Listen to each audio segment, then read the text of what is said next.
18க்கு 18 வென்றாங்கன்னா வேற கணக்கு. ஒண்ணு ஆட்சி பிடிக்கிறதுக்கான உத்தரவாதம் வந்து நின்றும். 2 இவர்களுடைய செல்வாக்கு கூடிடும். நம்ம வந்து சிங்கிள் டிஜிட்ல இருந்த கட்சி 5 சீட் வாங்கின கட்சி, அப்ப நம்ம இந்த முறை 7 சீட் வாங்கினாலே போதுங்கிறது இல்ல. வெற்றி 18 சீட் வச்சிருக்கோம், 18 எம்எல்ஏ கன்வெர்ட் பண்றோம். அப்ப அவருடைய கேண்டிடேட் எல்லாருமே எவ்வளவு ஹெவி வெயிட்டா இறக்க முடியுமோ அவ்வளவு தூரம் இறக்கி விட்டு அவங்க வந்து நிறைய செலவழிச்சு கூட இருந்து எதிரணியுடைய கேண்டிடேட்டை கவுண்டர் பண்ணி இந்த மாதிரி நின்னாங்கன்னா அவருடைய கட்சி ஒரு பெரிய உயரம் தொடுவதற்கான ஒரு முக்கியமான வாய்ப்பு. ஏன்னா அவங்க அங்கீகாரம் கிடைச்சிடும். விடுதலை சிறுத்தைகள் கட்சி வந்து முக்கியமான ஒரு விமர்சனத்தை வைக்கிறாங்க.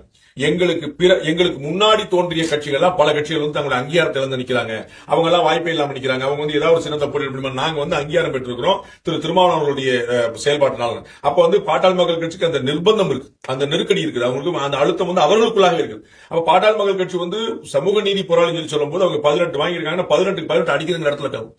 அப்படி கிளம்புனாங்கன்னா ஆட்டோமேட்டிக்கா அவங்களுடைய இந்த மேப்ல வந்து அவங்களுடைய பொசிஷனே வேறையா வந்து நிற்கும்.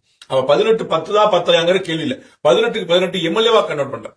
அந்த இடத்துல முன்னாங்கன்னா அடுத்து அவங்க தான் ராஜா அவங்க சொல்ல நிற்கும். அடுத்த முறை அவங்க வந்து 25 கேட்பாங்கல்ல.